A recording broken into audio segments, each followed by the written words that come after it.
So now we have our performers on stage, producing all kinds of sounds that we need to make louder. We're going to use electronics to do that. So the first thing we need to do is to turn the energy generated by the performer's vibrations into a signal that the electronics can work with. To do that, we'll need some transducers.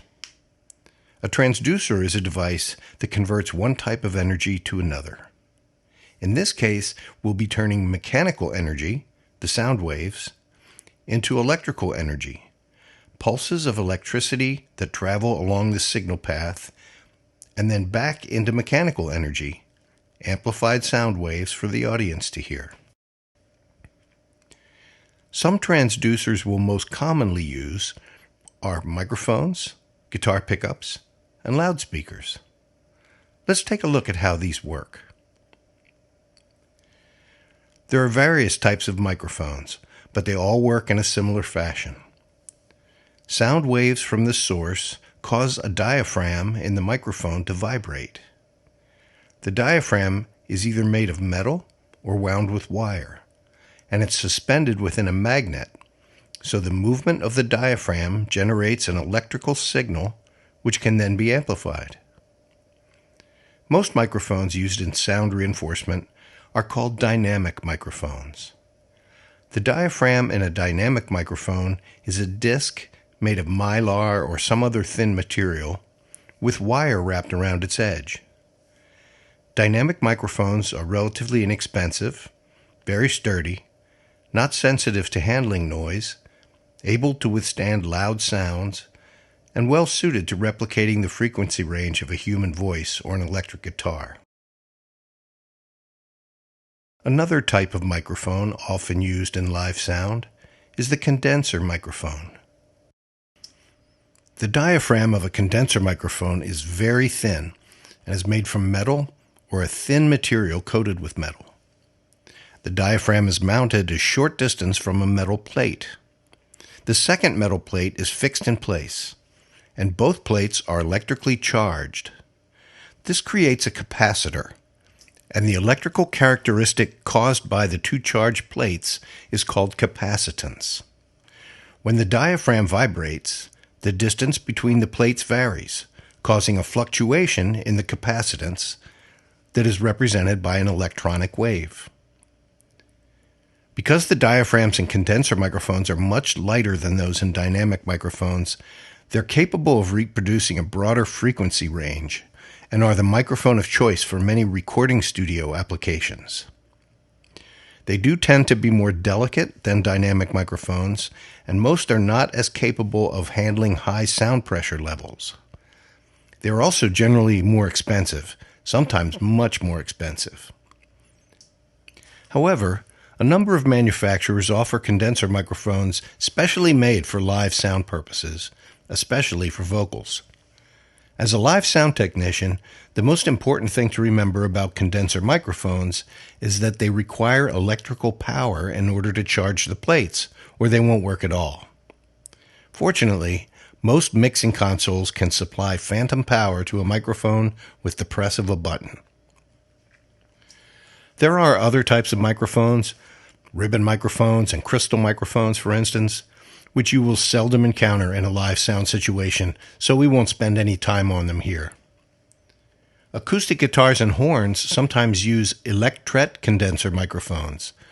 These are small condenser microphones that generate their own electric charge, so they don't require phantom power. One very important characteristic of a microphone is its polar pattern. A microphone's polar pattern determines its sensitivity to sound waves coming from various directions. The two basic polar patterns are omnidirectional and unidirectional. An omnidirectional microphone is equally sensitive to sound waves no matter what direction they're coming from, while a unidirectional microphone is most sensitive to sounds coming from a specific location. Omnidirectional microphones are useful in many recording situations, such as recording a choir or a group of people sitting in a circle. They're seldom used in live sound, however, where typically we want to capture the sound of one vocal or one instrument without picking up other sounds. They can easily lead to feedback and other problems as well. So most live sound microphones are unidirectional, but even within that designation, there are different types. The most common unidirectional polar pattern is called cardioid. It's called that because a two-dimensional representation looks a little like a heart. A microphone with a cardioid pattern is most sensitive to sounds directly in front of its diaphragm.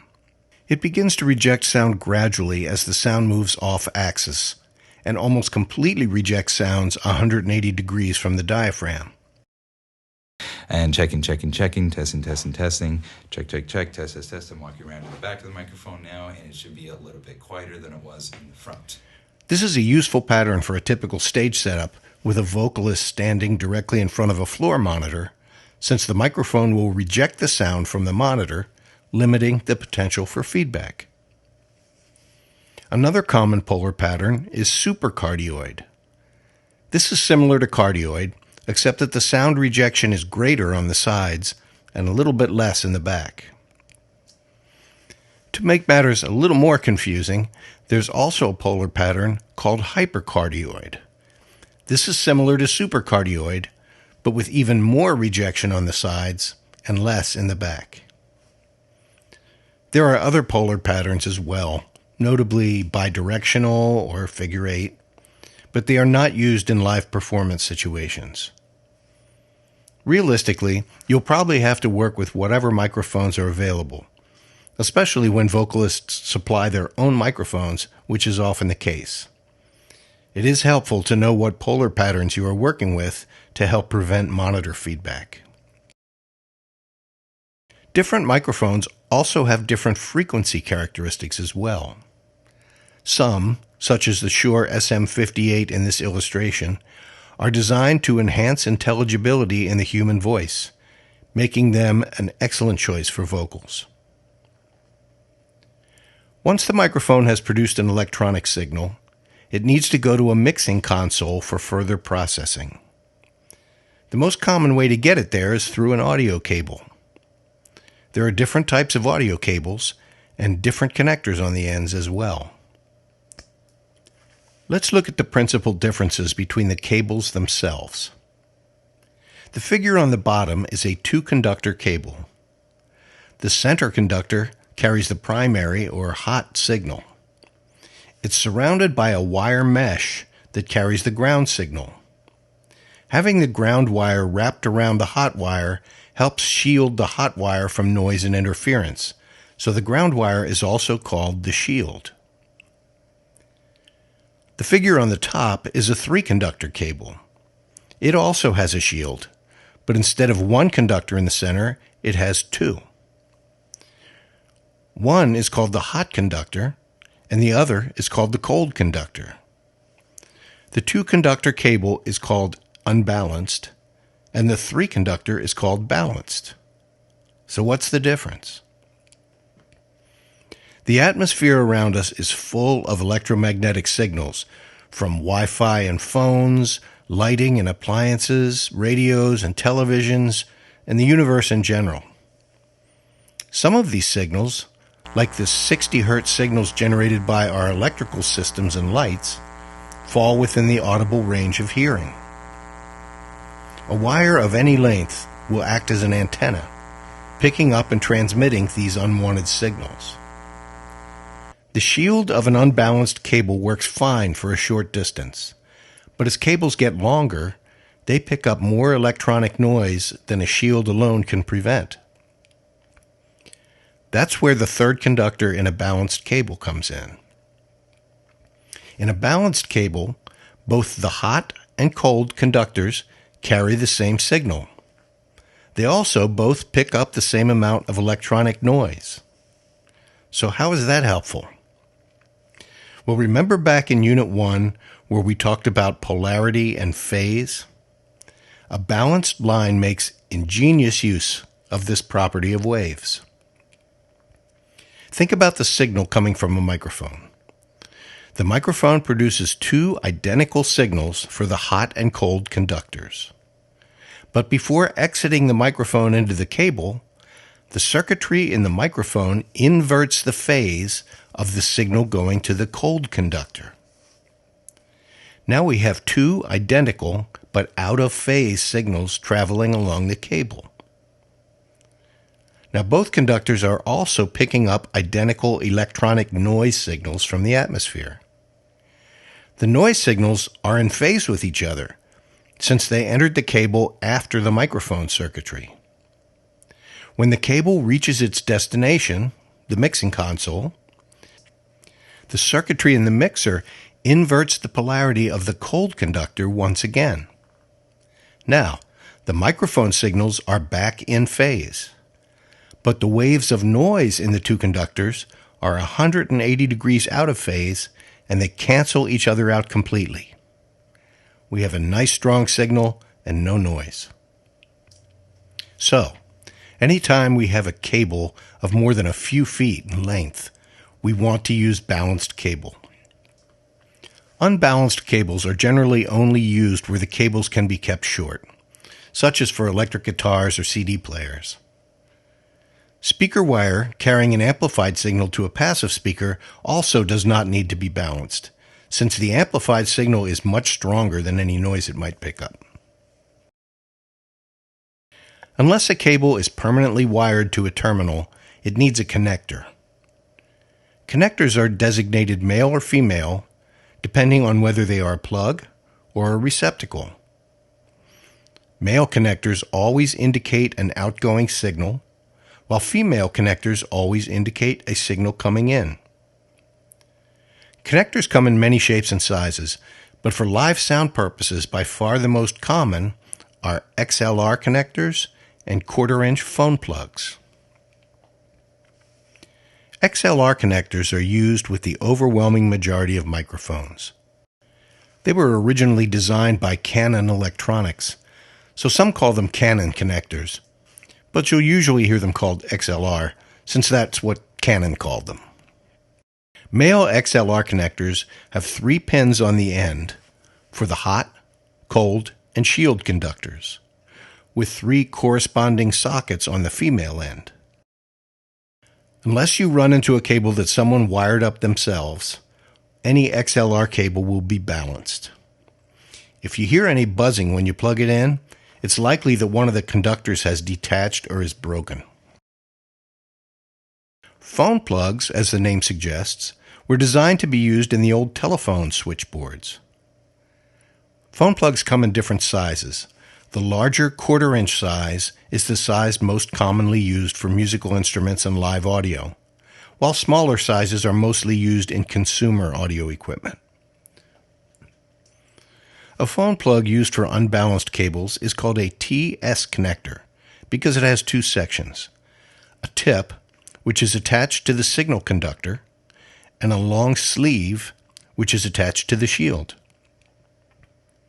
Those used for balanced lines are called TRS connectors because they have 3 sections: a tip for the hot conductor, a ring for the cold conductor, and a sleeve for the shield. Both XLR and TRS connectors work equally well. You use one or the other depending on what they need to connect to. But what if you need a TRS connector and only have XLR cables? Well, it's always a good idea to have some adapters on hand just in case. And what if you need to connect something with an unbalanced output, like an acoustic guitar pickup, to something that has a balanced input? Well, it's also a good idea to have some transformers and direct boxes on hand for that purpose. We'll cover these in a later unit. So now we have our signal out of the microphone and down the cable. What's next? Unless we're just plugging a single microphone into a powered speaker, the next component of the chain is a mixing console, also called a mixing board, a mixer, or a mixing desk. The mixing console serves a number of functions. It contains preamplifiers, which enable us to boost the voltage of our signals to a level that's usable by the other electronics. It typically will allow us to adjust the harmonic content of each signal through a process called equalization. It allows us to route signals through effects processors to add things like echo and reverb, and to compressors and limiters to help even out the dynamic range. And most importantly, it allows us to mix multiple incoming signals together to produce a result that represents the sound the performers are striving to make. Speaking of multiple signals, with even a 3 or 4 piece band on stage, there will probably be many cables that need to be connected to the mixing console. Unless the mixer is on stage with the performers, in which case there probably won't be a sound technician, that means having to run all those cables from the stage to wherever the mixer is located. To avoid having cables strung everywhere, we use a cable snake and a stage box. A cable snake is just a number of cables, usually the same number as there are inputs and outputs on the mixing console, all wrapped together into one larger cable. On one end are the connectors that plug into the mixing console. The other end is usually connected to a stage box. This is a metal box with input and output connectors mounted in it. Microphones and instruments are plugged into the connectors on the stage box that correspond to the desired inputs on the mixer, and the output cables to the power amplifier or powered speakers are attached to the output connectors on the stage box. That way, only one large cable needs to be routed from the stage to the mixing console. The mixing console is where all the magic happens, and operating it is the most fun part of being a sound technician. We'll examine the mixing console in depth in the next unit. After the mixed signal leaves the mixing console, it's still at too low a voltage to power a speaker. So the next stop is a power amplifier. This could be a separate piece of equipment or a power amplifier that's integrated with a powered speaker cabinet. Either way, the power amplifier's job is simply to boost the voltage of the mixed signal to a level sufficient to operate the speaker or speakers. Power amplifiers are generally designed to not change the sound of the signal, other than to increase its amplitude. Finally, the signal path ends at the ultimate transducer, the loudspeaker. Loudspeakers work just like microphones, but in reverse. The amplified voltage of the signal enters a coil of wire, called the voice coil, which is wrapped around the back of the speaker cone. The voice coil is suspended in a magnetic ring. Alternating positive and negative currents traveling through the voice coil create an electromagnet of varying polarity, which is attracted and repelled by the magnetic ring, pushing the cone forward and pulling it backward. And the resulting vibrations send sound waves through the air to the ears of the audience. Simple, right? In the next unit, we'll take a deep dive into the sections of a mixing console and how they work. And then we'll be ready for some hands-on action.